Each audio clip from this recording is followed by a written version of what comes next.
Boy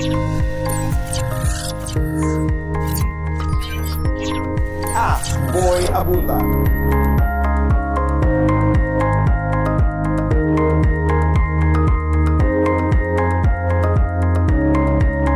Unang-una ho, maraming salamat, Manny, for bringing us here.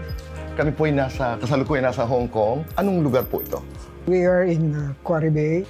This is the Asset Publication, Asset Research Limited. Pero dito sa Asset, meron ho sila ito parang isang lugar kung saan pwedeng mag-art exhibition. Not really. My publisher has given me a home for your works. For my work. Exclusive po ito para kay Manuel Rubio.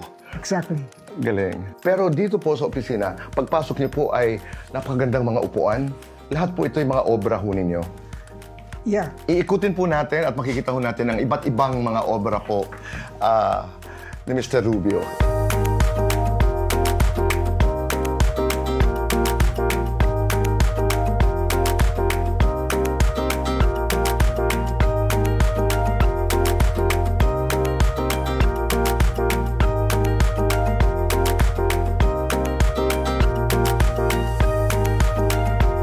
Kayo ho ay galing sa pamilya ng mga artists.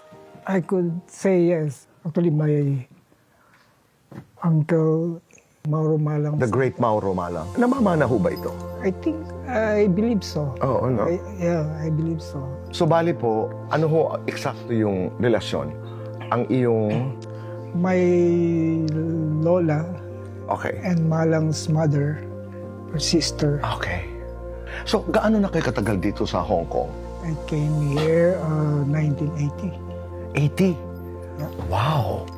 45 years?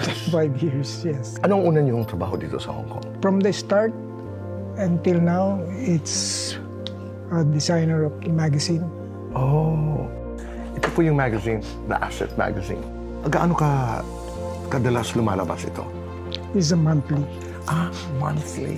I do most of the pages layout, and some of my works are featured also here. Featured here. But basically, Asset is a finance magazine? Yeah. Okay, interesting. Tingnan niyo po, ito yung mga magazines na iba-iba. Ganda ng iyong trabaho. You also take care of the covers. But of course, I have illustrator in-house. No, but that's also a testament that you're doing a great job. And how long have you been with The Asset? The Asset, I thought, when I first came here, in the first company I worked with, end up 8 years in that first company I worked with. I thought that's long. Okay. But the time, the publication closed down. I lost my job, and for about 3 years, I did freelancing. But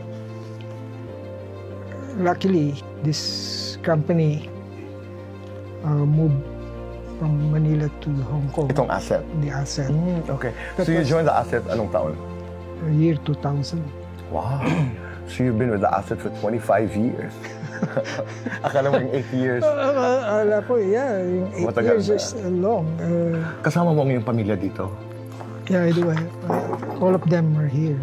Even my kids and grandkids. Andito lahat sa Hong Kong. Ilang mga apo mo ngayon? I have 4, but there's a coming one. Okay, so magiging 5 na ang iyong apo. You have how many children? I have 3. 3? Yes. Your wife is also based in Hong Kong? Yeah, so talagang lahat na kayo dito.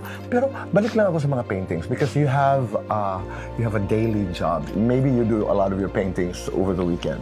Over the weekend, yes. Okay. Yes. Yung mga bumibili ng mga paintings mo, mga Pilipino, may mga Chinese? Most of them are foreigner. One thing they're interested or interesting for them is my medium. Right. Because it's different. 45 years is a long time, but you know. It's more than half of my life here. But this has been home for you. Pero hindi ka pa rin nakakalimot ang kwento mo. Oh yeah, back home. As long as, yeah. Gaano ka kadalas umuwi? Every year. Every year. Pero maraming salamat sa patuloy na pagkukwento tungkol sa atin. Kasi ang mga obra mo ay kwento po ng buhay Pilipino. Hindi pa rin nawawala. Andun pa rin talaga. Ang amin lamang, Manny, maraming salamat. Unang-una sa pagtanggap sa amin dito. Pangalawa, sa lahat ng iyong ginagawa, pati na rin ang iyong pagiging design director dito sa The Asset. At ang lahat ng mga obra na ito na ating nakikita at mga obra pang darating ay bahagi ng iyong kwento. At ang iyong kwento ay kwento ng ating bayan. Kwento ng bawat Pilipino. Maraming salamat. Maraming salamat. Salamat, Manny.